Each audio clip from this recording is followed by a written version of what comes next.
Oh, good Hello! morning. And Oh, we're good live. morning.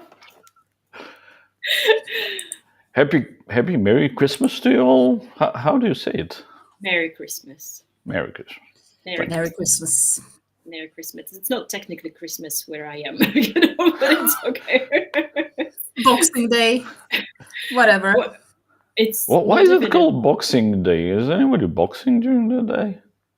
Nah, I think it's I'm about not opening up sure. the boxes of presents. Ah, It's like a day of exchanging Uh, presents. unboxing. Thank Maybe Of it's you. course, Unboxing Day, so you need to pick your presents and unbox them. Why it's not called Unboxing Day? That's a We good should start a question. petition. We should Yeah, definitely, yeah. But you know what? It's not even technically. It's not a day off. It's not a holiday in Georgia. So it's kind of a normal day for me, even though I'm all festive and. But I was just working, and I'm going to be working after this. So I'm just joining the spirit, joining this the festive spirit. But it's not a holiday. Yeah. great. Yeah. Thank you for Edita, joining could you us just this cold take us morning. into this episode? You're the most serious here. Share.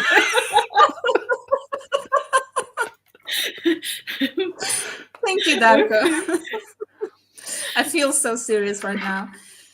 Let me just adjust my tie. Okay, so today we have another one of those opportunities to be seen and heard One of those episodes. days. One of those days, yes. A special one. That you can see and hear. And with us we have Anna Aleksenko.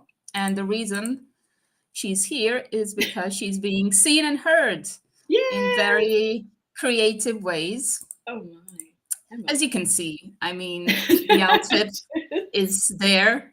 So now's the time for her to say a few words about who she is. Oh my goodness. Is that now I have to be serious. Yes. Our guest today is Anna. Oh my goodness.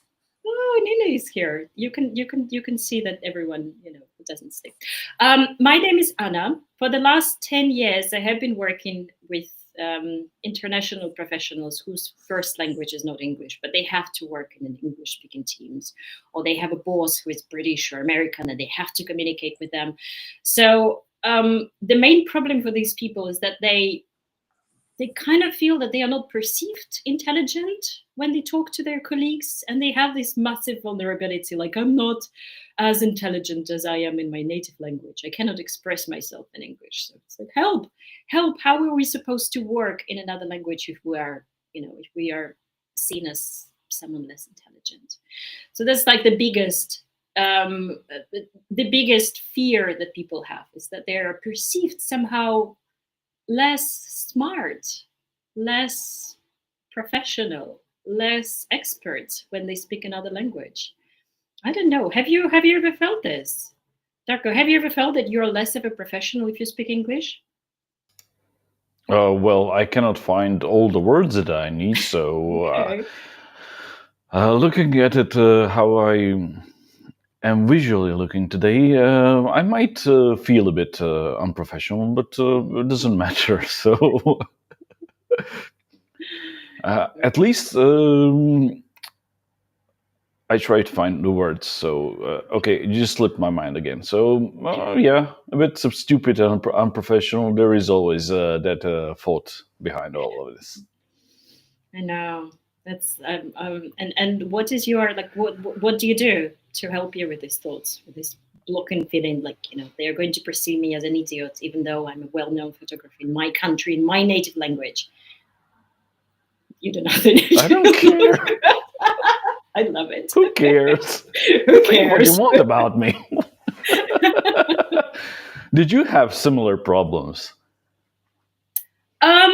I think we talked about this with Dita. Like the whole industry. It's I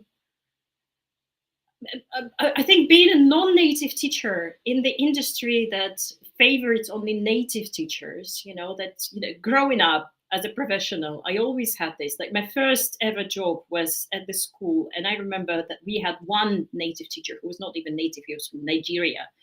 And and I remember this. It was so unfair that they received salary which was 5 times bigger than my salary just on the pretext that they were native. I know, 5, right? And it was like very good money. And we had this teacher, and they were advertised as the, like a highlight of the whole school, a native teacher in a Russian town. Like, look at them, it's like, this is what we need to. And growing up as a professional, I always had to, prove that I am good enough. That even though I was not lucky to be born in any of the native English native countries, I'm still good. I'm still, I know my shit. I know what I'm doing. So you have to be constantly struggling with this perception that you're not good enough just because you're not born in a certain place.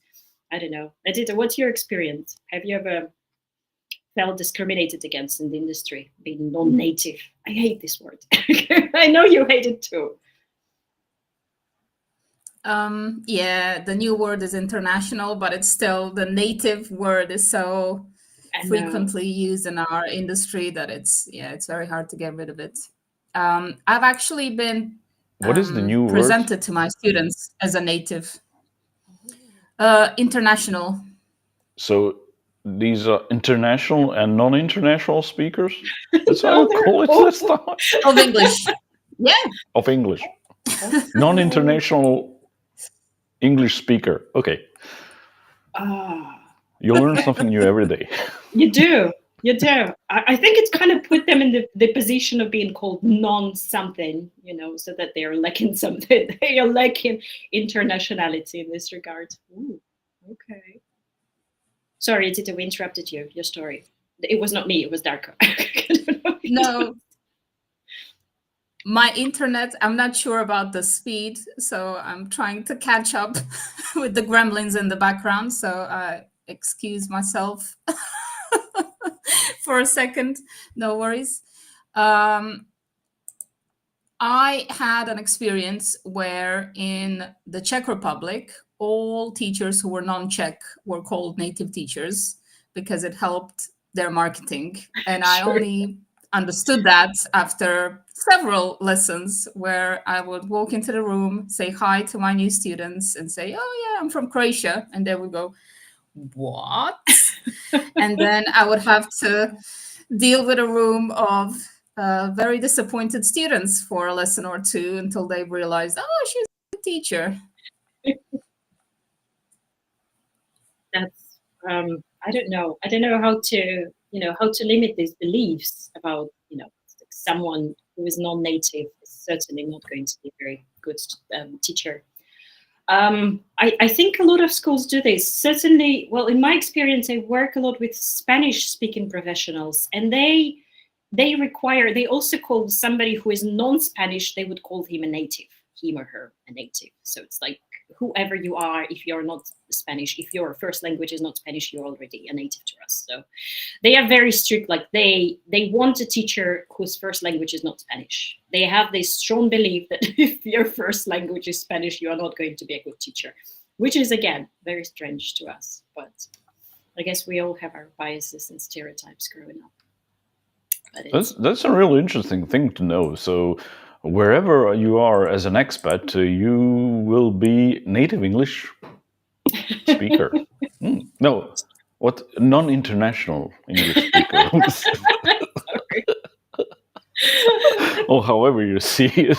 Anyway, Anna, how did it affect your self-confidence that you see that other teachers had different salaries based on if they were international or not international English speakers? I think for a long time you just kind of you take it for granted, being in the industry which is not yours. And I always have this like, well, I know I'm a teacher of English, but I'm not actually, English is not my native language.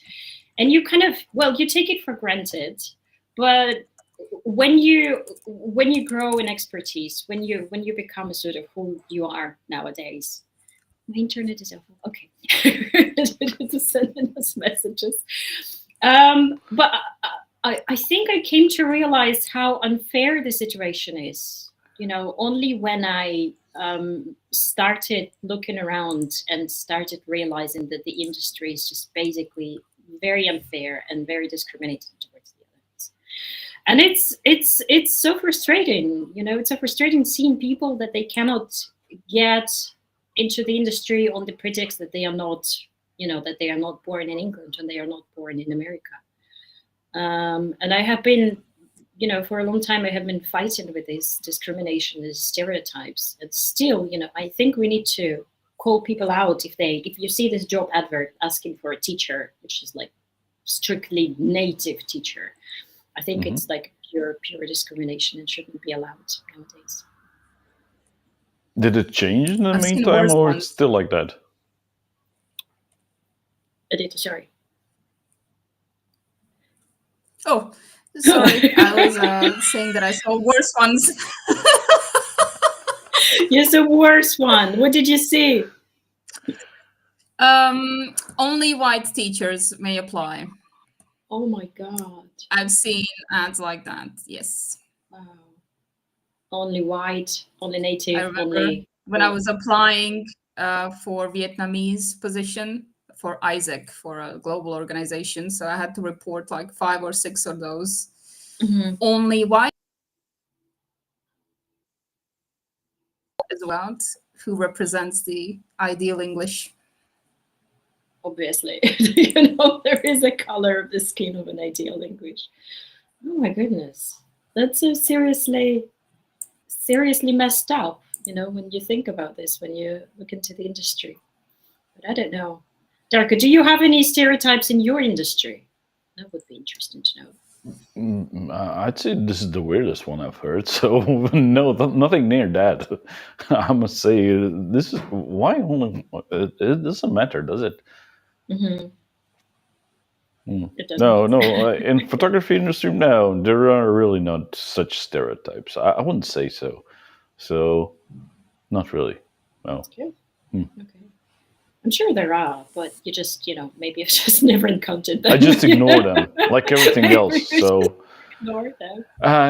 Anyway, now is a good time just to say hello to our fans. We have it here. Yay! Hello. Yay! Hi, Nina. Hello and happy Christmas. Merry Christmas. Okay, I learned that today also. Merry Christmas. So, hi Nina. And okay, besides those stereotypes and weird things that are happening, how did actually English help you in your work, Anna? Oh, massively. I mean, this is English is my work. So without English, I wouldn't be who I am at the moment. I think English has changed my life dramatically because growing up, I grew up in a very small town in Russia. So it's like if you would be asked to put it on the map, you would not be able to find it. And growing up, I remember that in high school, I was, the teachers recommended me to get married because, like that's the only thing for a girl to do. And they were like, well, Anna, she's not, she's not bright, not clever. You just need to find a husband for her. And I remember being so angry that I decided to apply for the most difficult degree there is. That was the worst in the whole city, and it was linguistics. It was, I'm losing your game. Okay. Remnants. And I did apply, and it was, there were rumors that it's extremely difficult to apply to linguistic. It's extremely difficult because there was an oral exam and you had to present yourself and you had to talk. And it was the first time I decided to pursue this dream, that like I was like, I'm going to show all of you, I'm not going to get married. Did you do it just to prove them this, or you really wanted to have the hardest time possible?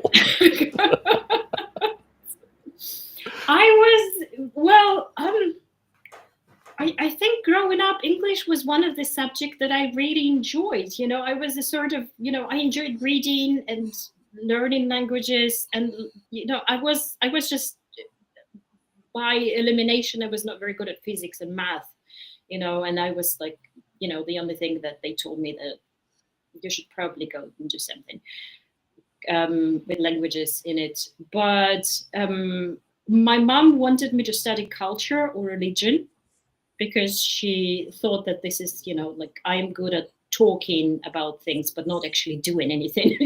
So she was like, you would be good at this. You would just go out and talk about the things that are purely theoretical, that you don't need to actually do things. Just, stay in academia and make your way up there in the career ladder. But I didn't. I've chosen linguistics and I've chosen English and then later French. And it was, somehow that my life changed completely.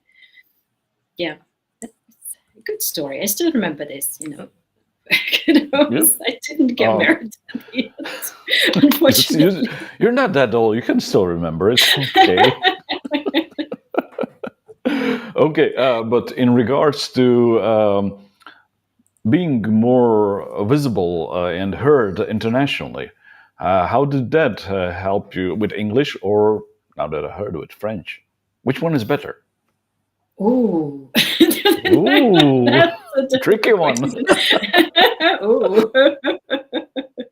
No, obviously English is more international. It's more international, and wherever you go, whatever you do, whatever the career path that you are going to choose. I think there's a big change in the job market as I'm seeing nowadays, because before it was just a good advantage to have English, like sort of, wow, you speak English. That's really cool. That's very exciting. Nowadays, it's really a must. Like you are expected to speak English, right? Or you're expected to speak more languages. So there is this big shift into, it's like really necessity. You should know how to use a computer and you should speak English. If you don't, something's wrong with you. So it's kind of like tricky situation. So yeah. Does it also affect your students? Because, like you said, most of them have fear that they cannot be as professional as in English as in their non-international language. Wait, international? You're confusing us. In their native language, okay. Did they start working more internationally this way? Or is it just directly where they were, but just they have better chances with English? I think more and more companies set these requirements to the candidates, that they must speak a certain level of English. And actually I wrote a post that sometimes these requirements, they are completely unrealistic. So asking for someone who has no linguistic background to speak C1 level of English, which is, practically the highest level of English. It's not realistic. It takes a lot of time and effort to learn the language, and expect someone to have this proficiency when their life is not connected with English or languages. It's not needed. But a lot of companies, I know a lot of companies, I will speak about the Russian-speaking companies. A lot of them, they have transitioned to the European market, even though the core of the company, let's say the developers and all the IT departments, they are still mainly Russian-speaking, but they move into this international market, and they want people, they want to diversify the team. They want the company to become more international, more global. So they ask people to come, the candidates, they ask English quite a lot. Yeah. Yeah, in IT, I was working in IT for a couple of decades. So I know it's a bit different because if you're a developer, you're basically speaking with a computer in English. So most programming languages are some variants of English. So basically, they already knew English, maybe more in the technical sense, not the conversational one. But there is still a difference when they learned to be more conversational. Yeah, that's true. That's true. I think this is where this belief about very unrealistic expectation comes from, for me at least. It's not really needed for a developer to be a very vocal English speaker. And when we test them, we do not expect them to be very conversant. It's not expected that they're speakers at all. At all. In any language, so that's true. That's true. They don't need to. But yeah, I think there's like a general trend of moving into, we are generally moving from hard skills to soft skills, and English just comes naturally into this soft skill package. You're Mm, supposed to know how to talk to people, and you need to do this in English. I don't know how the mm. hell you're supposed to learn it, but you need to. You need to know it all. Otherwise, we are not ready to work with you. And that's Well, that's an interesting thing. So, one of the soft skills of today is to know English and speak it well. Yeah, I guess so. It was just, well, I don't know if it's a trend that is going to pass, but I'm just afraid that it's here to stay, and a lot of people would be asked to, to prove that they can speak English, that they can participate in international team, even though the team is not international in reality. Even it's like the majority of the departments speak the same language, they still require you to use English somehow. Yeah, yeah. So it seems to be that English is very popular these days internationally.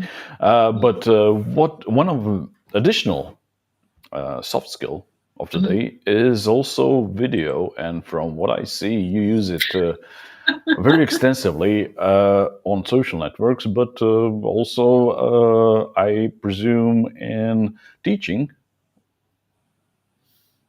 No, Um, um, how how, how how do I do you use? communicate with your students? Is it with via some Yeah, online, obviously or is it online. offline? Everything Ah, is online. Yes, nowadays for the past like 13 years, I've been working online. And I have been working remote even before it was mainstream. So yeah. I just remember that 10 years ago, it was mostly mobile phones and Skype. And we had this terrible connection, and it was then the COVID came, and there was a sort of a digital revolution with the video, and everyone started using Skype for business. Um, and nowadays it's mostly online. All of my students are online. I don't have any offline students. Even the children. I used to work for a non-profit organization helping families who relocate, and quite often the situation is that let's say the father or the mother of the child, they relocate, they have a job, but the families kind of they just follow them. They have to give up everything, and the children are just they are forced to go to school with a language they don't speak, and the usually it's a woman who is left behind. Yes, mm, really interesting conversation. Sorry, I'm just reading the comments at the same time. So these children, they quite often they require some kind of support, and um, very often the local authorities they don't help these people to integrate because they think everything is fine. You have a job, you're relocated with your company, and quite often they forget about these families. Usually the mothers and yes. the children staying behind. So I worked with the children and with these ladies, with these women staying behind, and we also did it online. So even for the children, it's quite possible to do everything online nowadays. Hmm. Yeah. I'm sorry. They relocate in English-speaking countries, or where? And children and mothers stay at home. They relocate the whole family. So, Oh, okay, okay. the program that I was working for, it was called Sierra. It was like people relocating to France. Usually, it's people, men, having a job, and they have the possibility, like the whole relocation package, and they take the whole family and they just move them there. But quite often, it's quite stressful for the other side of the family because usually it's the man who just goes out there in the world and saves capitalism, but the woman stays back home with the children, and she has no friends, she has no family, no one to support with. So it's yeah. So I Yeah. was the So, sort so of basically, they're home with their children and the whole day alone with themselves. Well, they need some yeah. support. They need some support, and it's not only about the language support. It's also that's like that there would be someone who would listen to you. That there would be someone who would actually converse with you, because quite a lot. when people come to a new country and they want to start a conversation with someone, but they don't know the language very well. It's very difficult to to speak to locals. They not particularly very welcoming, and they don't want to listen to you struggle with your English or French or whatever language that you're trying to learn. Yeah, so they kind of, it's hard. Yeah, it's understandable. Mhm. So you speak to them then in English and try to teach them English to better conversate with locals, Yes, exactly, exactly. but also you add support so they feel they have somebody to talk to. Absolutely, because quite often they miss it. They're just there alone all the day, and they're really looking forward to this small conversation that you might have with a video with another human being who would actually be there and listen to them. Would not, just tell them not to talk to them in their crappy English, but they would cheer on them and actively support them in their endeavors. Yeah, that's great. Oh, hi, Jessica. She is saying it's a really interesting conversation. So thank you, Jessica. Yeah, it's really interesting facts for me also. How do you see that different people, different ages, react to video? How do children conversate on video and the adults? The adults. Well, I think with this digital revolution happening, it's like everyone is used to having a video conversation nowadays. Even the children, but the children, it's more difficult for them to stay focused and to stay in one place. So we usually do quite a lot of exercises when they need to run and bring me something from their home. That they have to stand up and do something. For the adults, it's another problem, is that a lot of my adult students are actually very tired of the camera. And they would ask me, could we just turn off the camera for a moment, because I'm really tired of having all the meetings all day with the camera on. Yeah. So it's kind of, I think we're getting too much. And it's honestly, like, personally, I understand that it can be, you feel like you're in a film set all the time looking at the camera, and camera is looking at you. So it can be very tiring being in the spotlight all day. Yeah, and it's the pressure. So you always look good on camera, and the pressure you set on yourself, because basically when you're whole day in some meetings, nobody even cares how they look. But then, well, I think it adds. I think you're very lucky and you believe that you don't really care what other think about, what other people think about you. But a lot of people care. Oh. A lot of people care, especially if they speak English. Especially if they speak English with their colleagues. And again, we come back to the conversation we had previously. What if I'm not going to be perceived as professional because I don't look well, I don't speak well? My camera is not working. What if they're going to think that I'm just like some... Yeah, so it does affect your self-confidence a lot if you look good on camera and you can speak English well. Yeah. So if people want to switch off the cameras, I'm just going, okay. I'm all for it. If you want to switch it off, it's okay. Edita just wants to switch her microphone off. So I don't know, Edita, you're still alive? You're just laughing there. Every couple of minutes, I hear you clearly, and then I think I should say something to say hi to everyone, but then I lose you. Hi, so I'm Edita. like switching from one to another.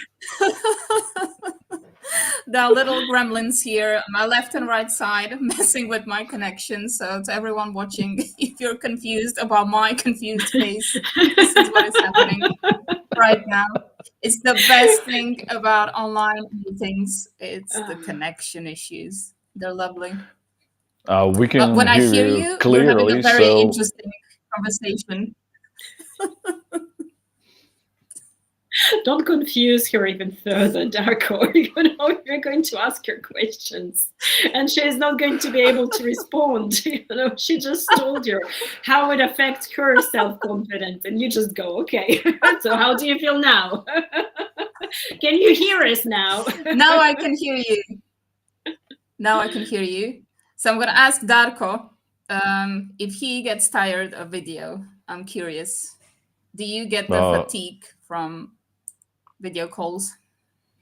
not really. I don't think I do get tired of video because it's a way to communicate with other people, and it's how you understand video. Someone is probably not that accustomed to go all the time in the offline meetings, and Mhm. it's tired of them. So it's the same thing. It depends of the person and how you look at it. So you can be also tired of offline meetings if they happen all day, Mhm. as well as online and in front of camera. That's so true. But there's no food online, so that's a big minus for you. Who said that there is no food? There is food Wait. here. Maybe you have no food, but Yeah, bad there is planning on always my food side. somewhere here.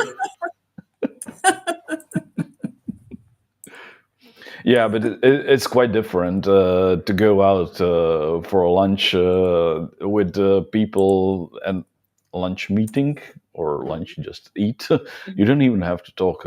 Eating is fine. So this is quite different than online. I don't know if there are online lunches. That Oh, would there be are. weird. There are. I've heard of a tastings, like tastings of whiskey or coffee. You taste, you get the same samples, and you taste via video of call. No. I It's think it was weird. a big thing during the COVID time. I remember having these Yeah, virtual Christmas parties where you would just sit with your wine and you would get drink. drunk Well, and honestly, I think, well, I don't know. I think this year I canceled all these virtual co-working parties because, I mean, honestly, I don't want to look at the screen once again, for another hour or so. Even if it's with wine, it still feels like work to me. So I said no, thank you, I will pass. But yeah, there is the things, that we had to adapt to the digital world. So yeah. There is an interesting question from Jessica. She asked yeah, me if it's easier to teach people with their cameras on or off. I'd say it depends on your relationship with them, and I guess it depends on their level. So, I'd say it. Well, I would allow them to. Well, I would allow them to do whatever they want. Actually, no one is asking me. To be fair, but um, I think the higher the level and the more I know about the students, the easier it would be for me to teach them without the camera. So I have some students who study with me during the morning commute, and they are driving, and they are, like on the speaker talking to me while they are driving. I'm not sure if it's really, it's really beneficial for them. Don't tell them, but I mean, they don't have the cameras on, and we just talk. I think whatever it is that you find doable for you, you just have to go with this, and I would just follow, camera on, camera off. Obviously I'd love to see your faces, but if not, I mean, it's okay for me. okay. What do Yeah, I you have to think? agree there. How do you feel also with communicating in English? Do the expression also count? So you need to have camera on to see how people are actually behaving. I guess if you're an educator and your job is connected to hearing people talk English all day for the last decade, you would be able to recognize these expressions through the voice. So if I talk to Hmm. someone, I can understand if they are hesitant, if they are, if there is a pause, if they are looking for a word. I don't need to see their faces, I can hear that. So Especially obviously if you know them well. especially if you know them well. That's true, Tita. So um I guess, like, there's no, it would help if you had a camera on for at least a couple of sessions. But if not, Hmm. it's okay. You So at learn least for it. a start, you would recommend it. Well, again, as I said, no one is asking me. That's like a very personal question to decide. You want to have your camera on? That's fine. Let's go. Let's roll with it. If not, I'm just, I would adapt.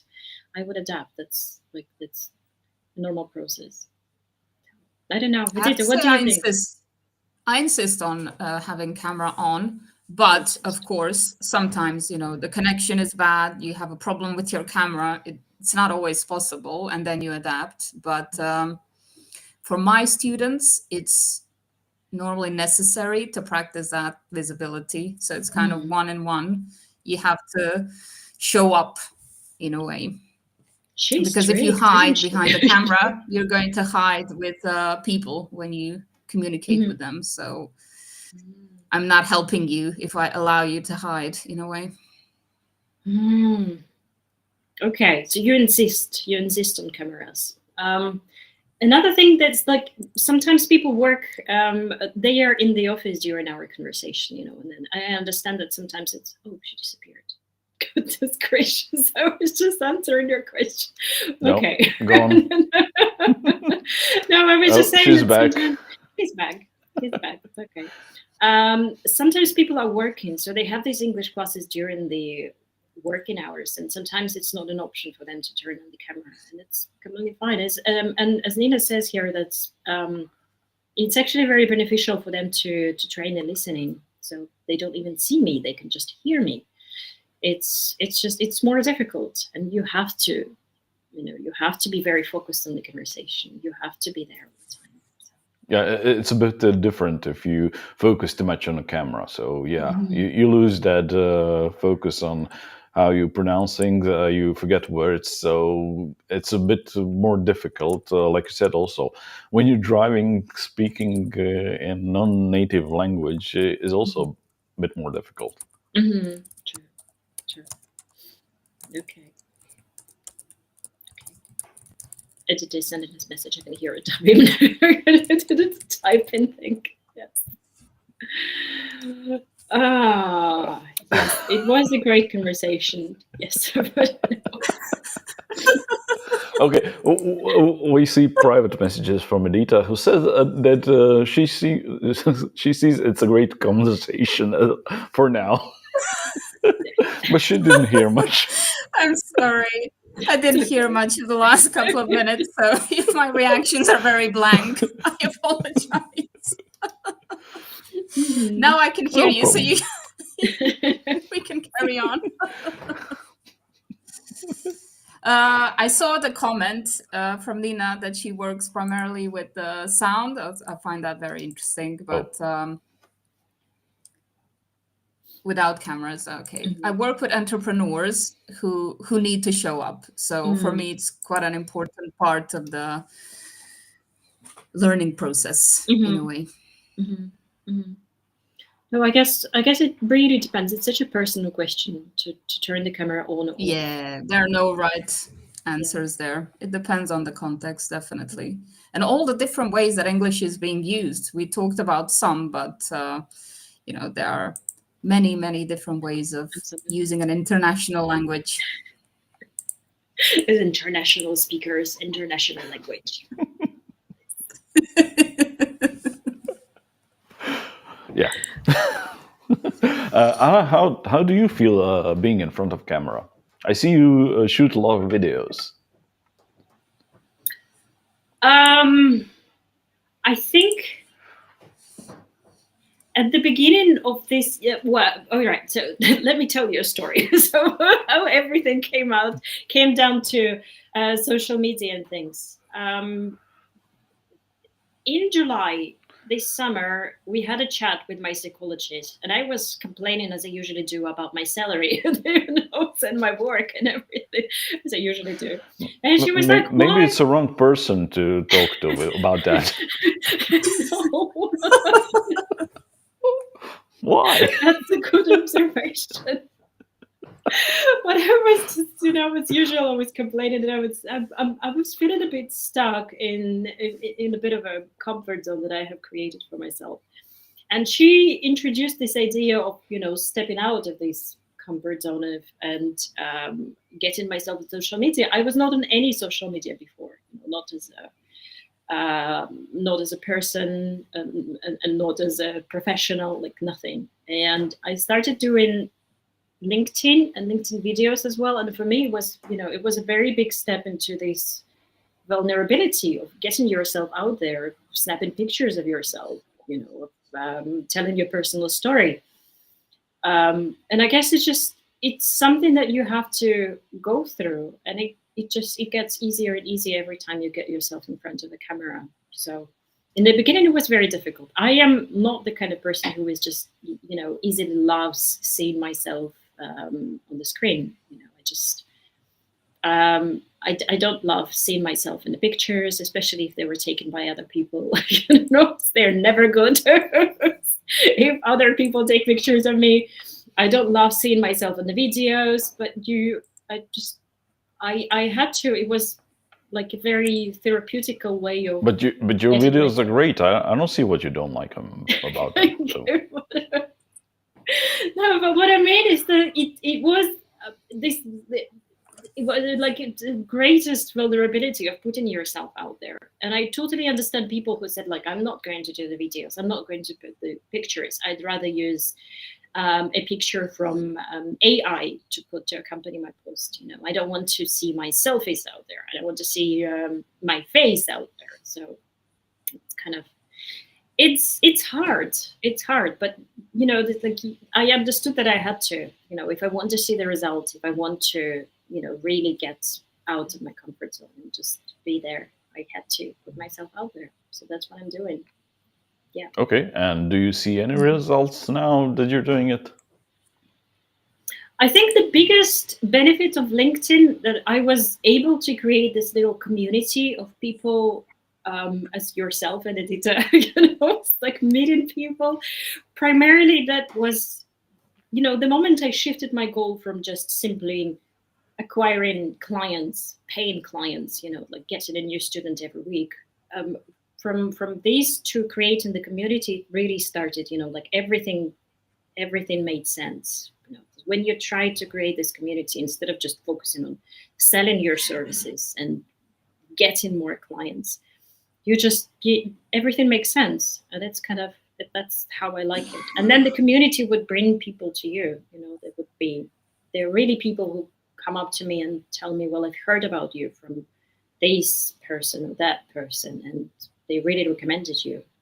And you say, wow, that's really cool. So when you focus on creating the community instead of just selling yourself out there all the time, it just makes perfect sense. So when I'm doing my videos, I do that for my community more than for my potential students, in the hopes that they will see me and they will like me. Push the button, and pay me money. That would be good, of course. But they do see you and they come afterwards. They do. They do. But it's not my primarily goal. I'm not focusing on that. Yes, of course. But business-wise, what you said, it's a success now. You were gifted. Sorry, I'm reading. Okay, we have a comment from Nina. Please read it, as I'm not that good of a reader anyway. I cannot read it because it's about me. Okay. You are a gifted entertainer. Have you ever taken drama lessons? You are so natural in front of the camera. Fun fact is, my mom is an actress. I don't know if it's somehow connected, but I spent my whole childhood in theater. Maybe I somehow, taken this drama lessons subconsciously. I've never taken them, but I come from a family of actors. Maybe it's in the blood. But... Yeah, so going with being a theater, you probably had something with it. So yeah. Well, I don't know. Well, maybe it's like at the same time, it comes with experience. For me, like sitting here with you, it's very much similar to my normal conversation with a student. And I had they all look like this. They always disappear like Edita. Oh wait, that's an interesting exercise. Oh, my internet connection. Oh, so today it's not anymore. Dog ate my homework. Oh, my internet connection is not working. So absolutely. Oh, I cannot hear you. Oh no, you disappeared. It's typical. But no, I guess it's just it's a practice as anything. I remember the first few lessons that I had with people over the internet. It was terrifying because I thought, like, how are we going to talk? Are they going to hear me? Am I going to hear them? Are they going to understand me? What about the video? Is it working? Is it okay? But it's just, you get used to it. So Yeah, like you said, the more you do it, the easier it gets. that's So true. it doesn't have a problem with it later. When you first started, it looks like a big problem, but later you realize it's nothing special. But there's one interesting thing you said that uh, you wanted to show yourself, you needed to show yourself personally and in professional sense. So we understand ourselves as two different personas. Like we have a personal life and we have professional. Do you feel like today it's more connected directly, or is it really that separate?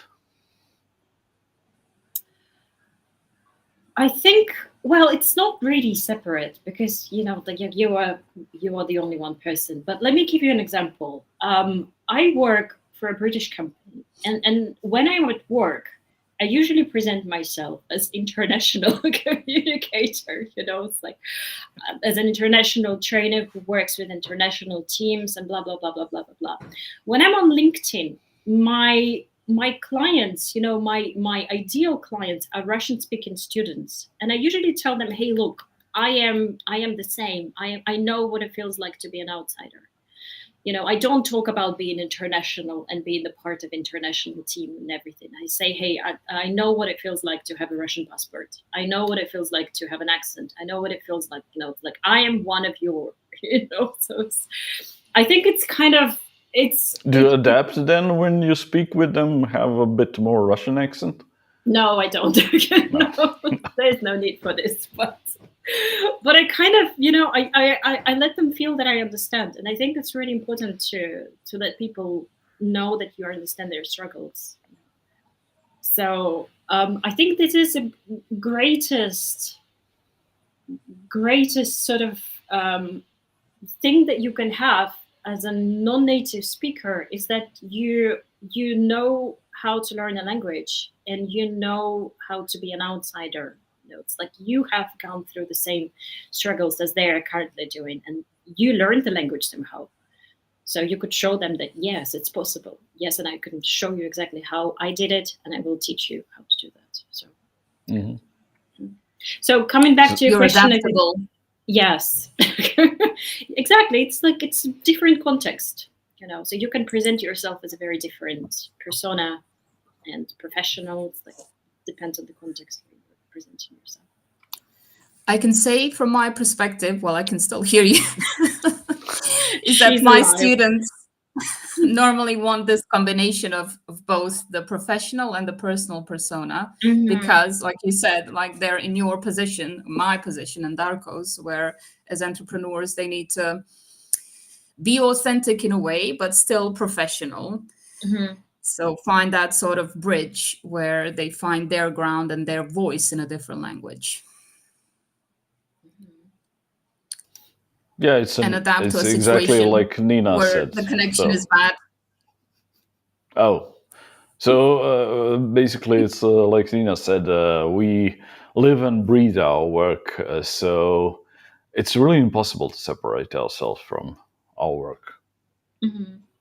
You don't need to just say everything about yourself personally, but most of it is visible anyway. So it's an online world, so we need to get used to it, I'd say. That's true. But I think it's also very attractive. Like I am personally very attracted to people who are genuine and who are authentic and who share this personal story through the posts and the videos that they tell their story, not in a way like I am a big professional and I just acquired a new company and I'm going to be a big boss. This is not interesting. I think that's never been interesting for me. But I think like the whole tendency is that we generally want to know the people. We don't want to know the professionals. This is my perception. Yeah, because AI will do the professional stuff, I Oh think, yeah. the strictly professional stuff very soon. So the genuine work is on us, the messy work So you think the with professional gremlins. stuff is the one without emotions? I think the I said professional. strictly Yeah. professional. Yeah. Yeah. Sorry. Polished. Polished, not So- without emotions, but polished. Mhm. With mistakes kind of deleted. Mhm. Mhm. That's how I see it. Mhm.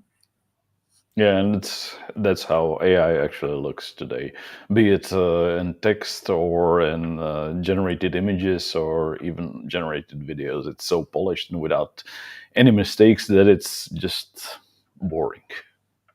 It I don't know is. if that's professional, but okay. Yeah, that's a good discussion to have. Let's not go there. Let's not. Let's not. That's a deep water. That's true. We better end then at this. It was really great today. Edita, can you still hear us? Yes, yes, I'm so happy. Yeah. Yeah. Do we have any Christmas wishes or messages today for the end? You know what? I Well, heard Christmas wishes. Christmas wishes. Unboxing okay, Day good to know. wishes. I don't-